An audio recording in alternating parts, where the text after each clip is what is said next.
Hi, this is Keith Bradbury of Mojo Mouthpiece Work. Today I'd like to talk to you a little bit about measuring mouthpiece facing curves. The earliest reference I could find that talks about measuring facing curves is in the classic Eric Brand Band Instrument Repairing Manual. This first came out, the first edition was in 1939. So this particular edition that I have is 1978, which I think is the latest printing. It is still available from Ferry's Tools. Eric Brand is no longer in business. They've sold out to them. There's only a couple chapters in this manual about facing, and it's well worth purchasing it just for those two chapters, plus the others are an interesting read on classic instrument repair techniques like removing dents and things of that sort. In this manual he talks about that in 1938 that Selmer standardized on this system, at least for a while. And it contains a set of 5 feeler gauges and a glass gauge, and then he used a wand to measure tip openings. There's other ways to measure tip openings, so I'm not really going to talk about that. The classic set that a lot of clarinet mouthpiece refacers still use, and even some sax refacers, contains a set of feelers with the following measurements: 0.0015, that's 1.5 thousandths of an inch, 10 thousandths of an inch, 24 thousandths of an inch, 34 thousandths of an inch, and 50 thousandths of an inch. And the spacing is a little unusual, but I think maybe it was picked, it evolved from where facing curves tended to break on clarinet mouthpieces. These two feelers are only 10 thousandths apart. These are 14.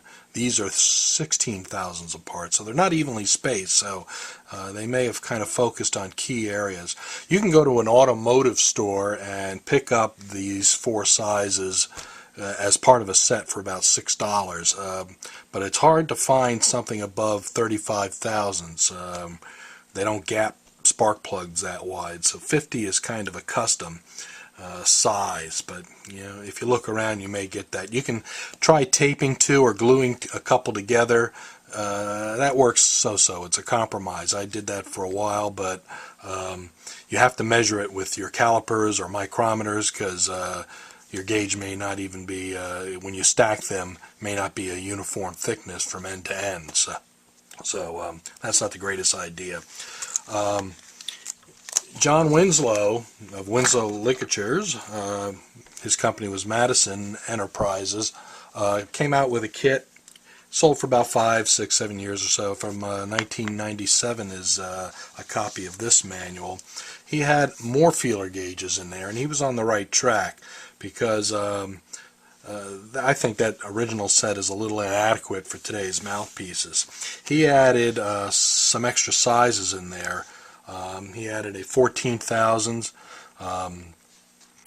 He shrunk down the 34 to a 31, the 50 down to a 48, but he added a 63 and a 77 thousandths.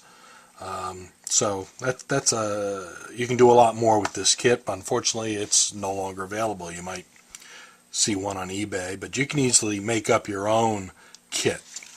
I use a set of extended feelers. I rethought how I wanted them spaced out. So I have a kit that starts with 15 thousandths. I added 5 thousandths in there, which I think is a important size. And then I have 10 thousandths, 26 thousandths, 17, and then 37. Then I go to 49. Okay. I've had these custom made by a company that does nothing but feeler gauges, but the cost to get one is pretty large, so I had bought 10 sets or a dozen or so, and I've since sold the other ones off, so I don't sell these anymore. But I continue by about every 64th of an inch. I go beyond 78 up to 93, 109, 125, because there are some bari sax and tenor sax mouthpieces that do go this large. A lot of refacers are still using a kit that stops at 50 from the original Eric brand, and I'm going to show you how that's can cause you some problems. So the way you use these is you also need a glass gauge. This is unique to mouthpiece refacing. Nobody else uses a glass gauge. It's incremented. Most of them are incremented in the scale on these gauges is incremented in millimeters times 2. So a 10 on here would be actually 5 millimeters. That even goes back to the Eric brand system, where he did not want to use fractions of a reading. So he would use 10, 9, 8, and not split hairs. I like to split hairs, and most refacers do. They at least get down to half readings on this scale, and then some use quarter readings by saying 9.5 plus or 9.5 minus. I like to record mine to the nearest tenth of this increment. It's very difficult to do, but I've trained my eyes to do that, and I can get pretty close. So I actually do use like 9.5, 9.6, 9.7 in my readings. So you center this up. There's some, I'm using a law gauge that I sell on my site. The Babbitt gauge is very good too, and there's a few other good gauges, but I like ultra thin lines that are etched into this gauge and filled in with a white color fill paint. You line this particular one. This is called a setback gauge because the zero is not right at the top surface. Some gauges the zero is at the top surface, and you can align that up with the tip by pushing it into a straight edge, like the edge of a table, to zero it. But depending on how you angle your mouthpiece, you might get a different zero. So I think it's better just to use a setback gauge and eyeball it to where you can get zero right on the outside edge of that tip rail. And then you drop in your feeler gauges one by one.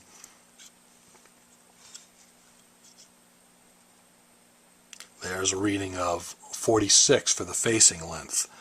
It's common to use the 1.5 thousandths feeler gauge as a standard for what the facing length is.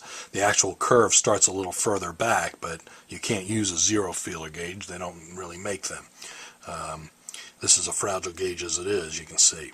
So that's a 46 facing length, and you can get yourself a piece of paper with a table on it and write these numbers down as you measure mouthpieces and practice trying to get consistent results.